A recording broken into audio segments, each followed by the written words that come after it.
Olá, seja muito bem-vinda, seja muito bem-vinda ao nosso papo de hoje. E como sempre, um agradecimento super especial a quem nos acompanha, por ser assinante do blog do Anestesiador e por fazer parte do nosso ecossistema digital Medicina do Conhecimento. Olha, a nossa mesa hoje está coberta com as páginas de um documento que, sem exagero nenhum, vai chacoalhar a prática clínica. É a nova diretriz de 2026 para o manejo precoce de pacientes com acidente vascular cerebral isquêmico agudo, recém-saída do forno pela American Heart Association e American Stroke Association.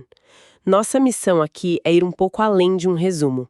A gente vai dissecar as atualizações que realmente importam, sabe?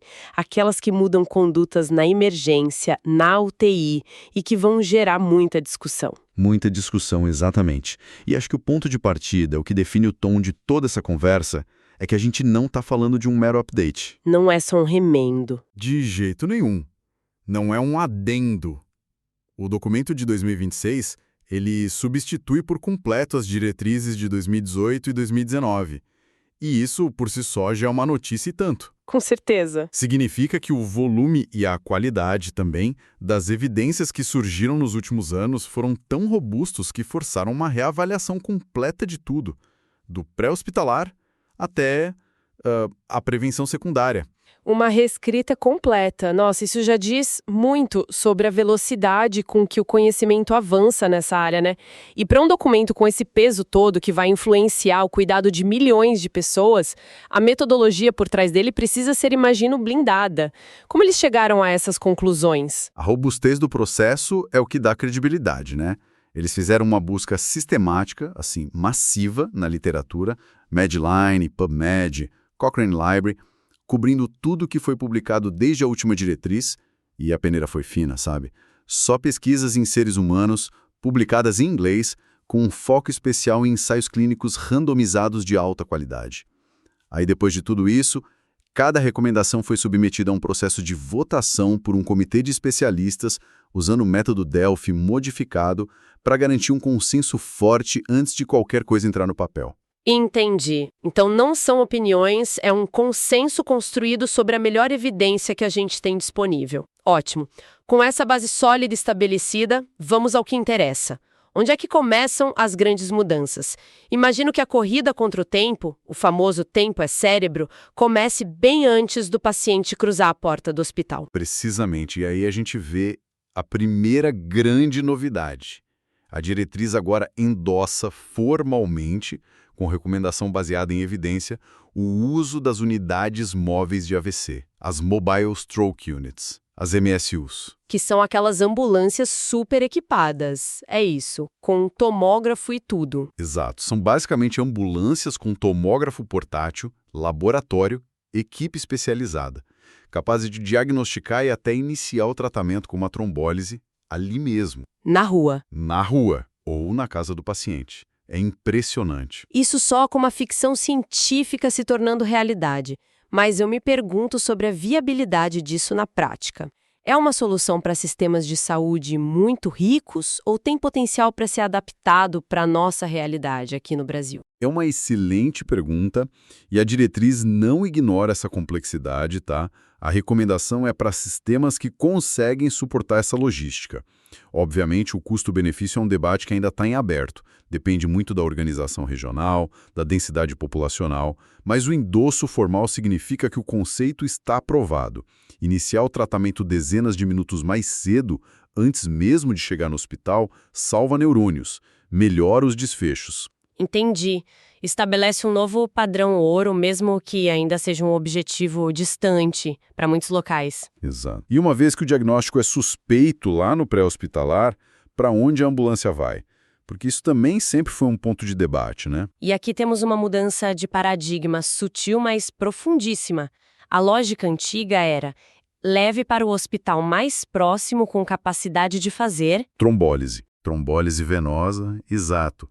Agora, a diretriz diz: considere transportar o paciente diretamente para o hospital mais próximo com capacidade de realizar trombectomia endovascular, a EVT.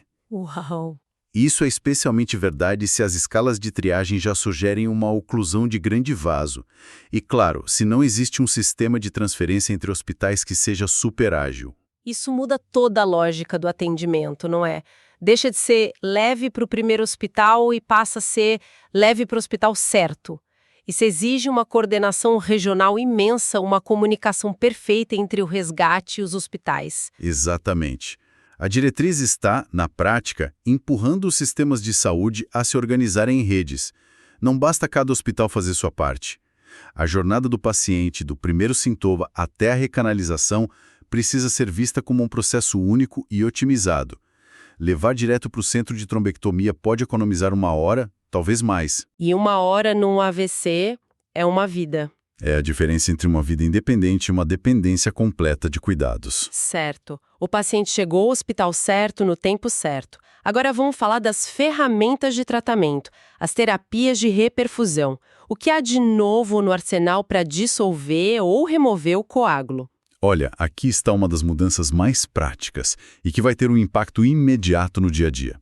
Para trombólise intravenosa, o famoso desentupidor de artérias, a tenecteplase, na dose de 0,25 mg/kg, agora é formalmente endossada como uma opção equivalente à alteplase. Ah, Isso na janela de até 4 horas e meia. isso é música para os ouvidos de qualquer profissional de emergência. Qualquer um que já teve que preparar uma infusão de alteplase no meio da madrugada, com a bomba apitando, controlando bolos, depois a infusão de 1 hora, sabe o alívio que isso representa.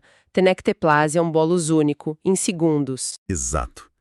A simplicidade logística é um ganho imenso. Reduz a chance de erros de dose, libera a enfermagem, simplifica o transporte do paciente para a tomografia. É uma mudança que melhora a segurança e a eficiência do processo todo. E em termos de eficácia e segurança, os grandes estudos mostraram que ela não é inferior. Temos 2 ótimas opções agora, então. Exatamente. E falando em opções, e as janelas de tratamento? A gente conseguiu estender o tempo em que podemos oferecer essa terapia? Sim, e essa é outra fronteira que foi expandida.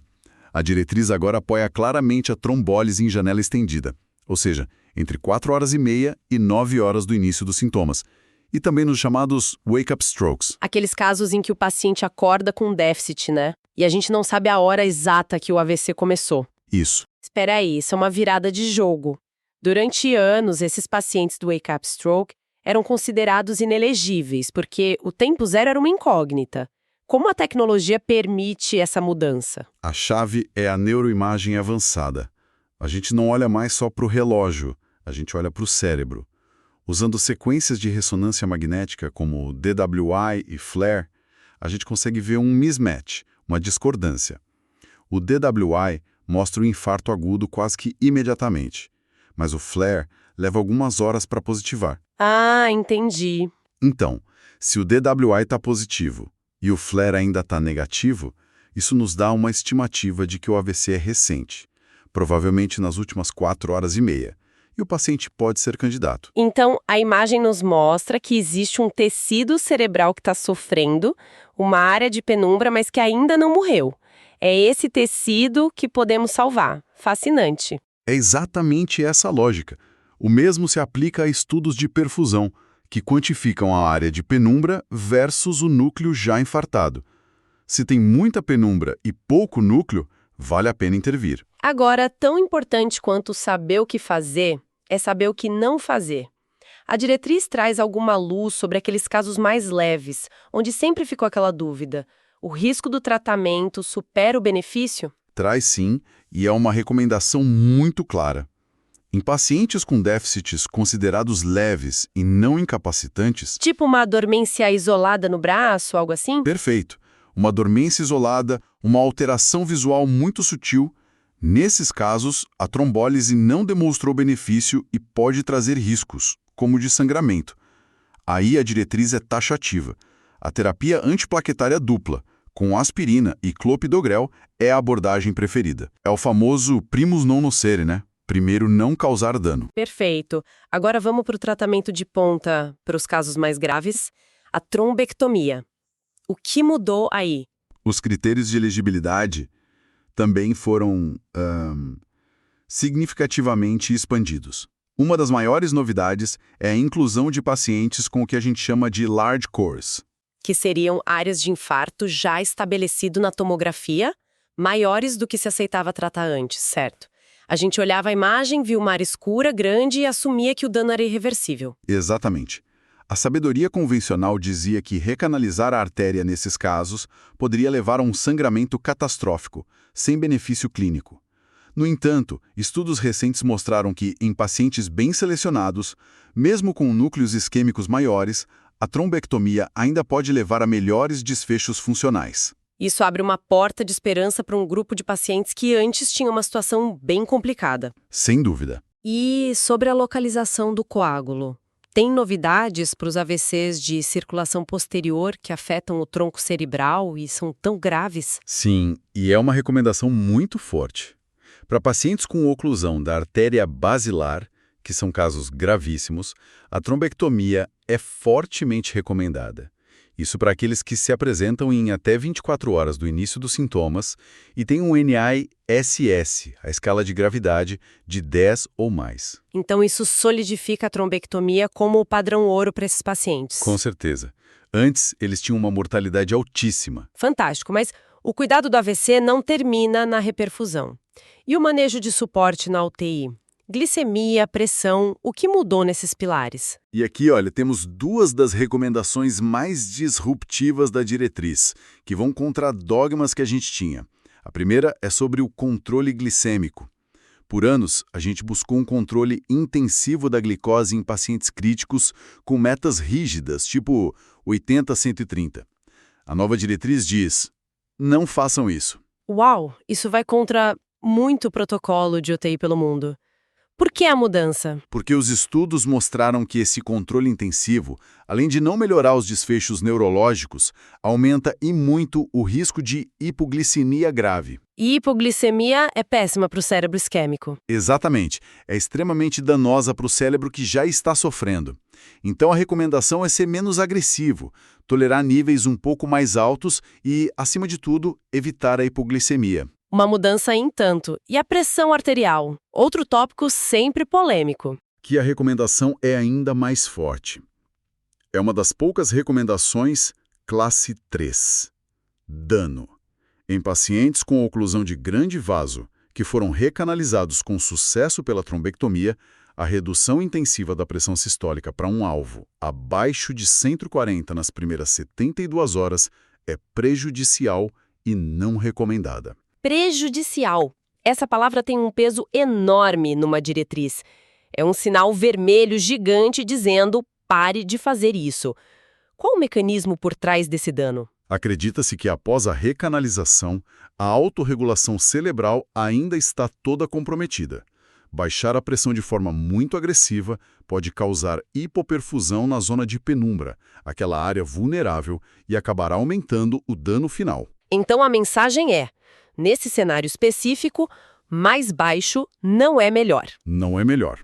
É preciso ter cautela e permitir uma hipertensão permissível por um período. Essas duas recomendações sozinhas já valem a leitura da diretriz inteira. E sobre populações específicas?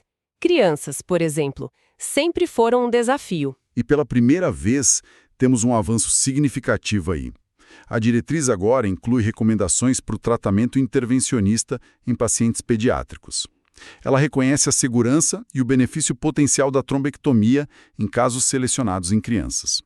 Isso é um marco, porque fornece uma base de evidência para guiar decisões onde os dados sempre foram muito escassos, né? Com certeza. E com tantas respostas novas, imagino que também tenham surgido muitas novas perguntas. Um documento como este também serve para apontar o caminho, certo? O que a diretriz aponta como as grandes lacunas no conhecimento? Sim, o comitê foi muito honesto sobre o que a gente ainda não sabe. Uma área crítica é a educação pública. Por que as pessoas demoram tanto para reconhecer os sinais do AVC e ligar para a emergência? Verdade. Outra lacuna enorme está no pré-hospitalar. A gente precisa de ferramentas melhores para avaliar a gravidade do AVC em campo e decidir o destino do transporte com mais precisão. E dentro do hospital, quais as perguntas que ainda nos tiram o sono? Muitas. Por exemplo, quais são os alvos de pressão ideais antes da terapia de reperfusão? ainda não temos uma resposta definitiva. Uma questão fascinante que eles levantam é se o simples posicionamento da cabeça do paciente a 0 grau, totalmente deitado, antes da trombectomia, poderia melhorar a perfusão. É algo simples, barato, mas que precisa ser testado. Que interessante. E claro, ainda precisamos de mais dados para populações específicas, como crianças com doença falciforme, por exemplo. Juntando todas as peças, então, se fôssemos destilar as mensagens mais impactantes para quem está na linha de frente, o que a gente diria? Para mim, a chegada da tenectiplase como uma opção mais simples é algo gigantesco. A expansão dos critérios para trombectomia também. E talvez o mais importante são esses alertas sobre o que não fazer. Não perseguir metas glicêmicas rígidas e, principalmente, não baixar a pressão agressivamente depois de uma trombectomia bem-sucedida. Concordo 100%. E para fechar com uma provocação, sabe? O que é fascinante é que a diretriz materializa o conceito de tempo é cérebro, não só como um slogan, mas como um manual de organização de sistemas.